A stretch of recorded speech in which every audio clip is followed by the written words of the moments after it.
If you are trying to switch your account on Messenger but you are facing issues, follow these easy solutions to fix switch account problem. The first solution is you have to fix your internet.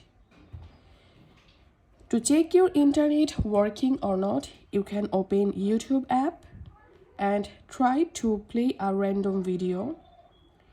If the video not loading, then open your control center and you can switch your internet between Wi-Fi to cellular or cellular to Wi-Fi, and then check the issue. The second solution is tap and hold the Messenger app. Tap on info, scroll down and tap on storage, tap on clear cache, tap on clear data, tap on delete. Once done, hope this solution will fix account switching problem.